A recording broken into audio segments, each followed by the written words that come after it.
Selamat pagi Bapak Ibu, Opa Oma, dan saudara-saudaraku yang baik. Tuhan itu baik. Ia telah menemani kita melalui malam, dan kita menikmati istirahat dengan selamat. Haleluya, puji Tuhan. Firman Tuhan yang kita jadikan landasan renungan diambil dari Filipi pasal 1 ayat 26.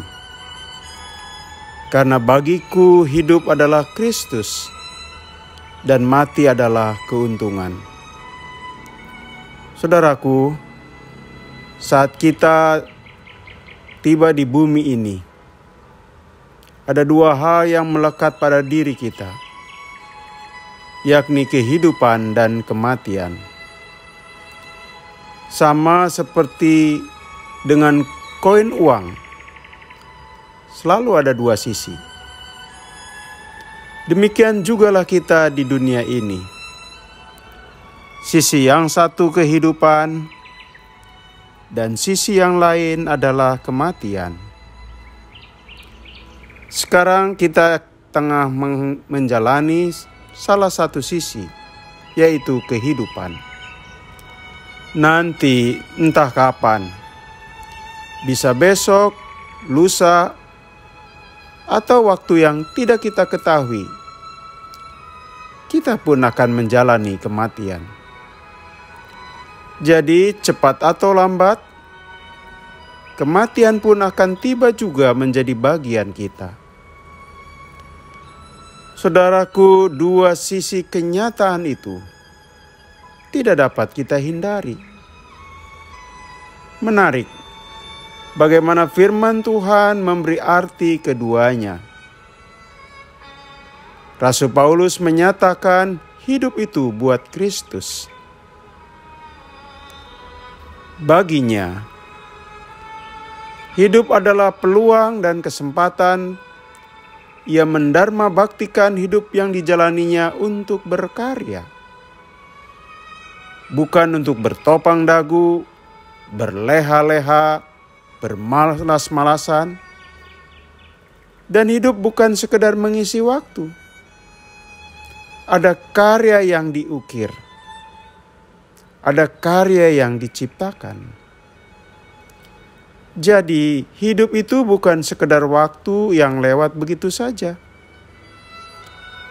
Ada yang dipraktikkan buat tujuan mulia. Lalu bagaimana dengan kematian? Terus terang, soal sisi ini banyak orang yang gentar, takut. Sebab memang tidak pernah ada orang mati, lalu kembali ke bumi bercerita tentang pengalaman kematiannya. Tidak heran orang mengatakan kematian itu misteri, saudara-saudara. Kematian datang, kita tidak tahu. Suasana di sana pun sama. Kita tidak tahu.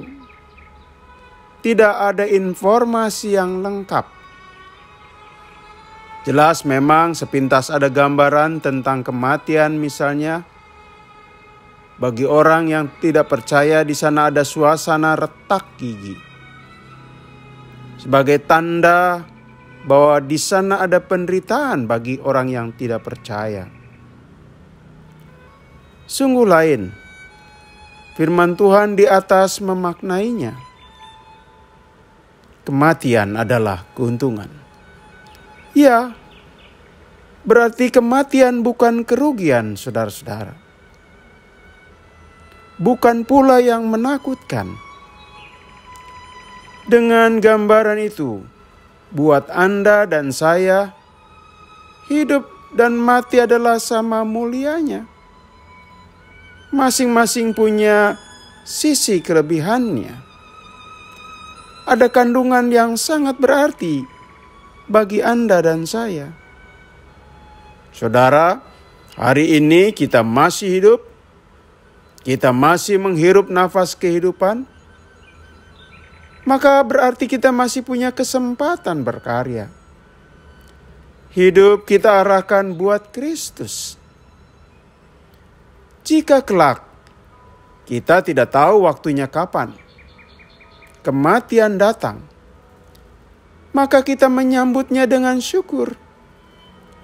Karena momen itu menjadikan momen yang kita bisa memetik keuntungan, saudara-saudara.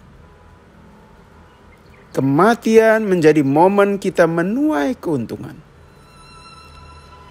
Dengan hidup yang berkarya, kematian tidak menjadi sia-sia.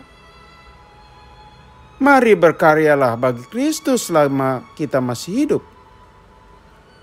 Dan pada saatnya ketika sisi yang lain kematian tiba, maka itu bukan momen yang menggentarkan, tapi momen di mana kita juga melihat bahwa hidup yang kita jalani tidak sia-sia. Kristus mati, menjadikan hidup dan kematian kita sangat berarti, saudara-saudara.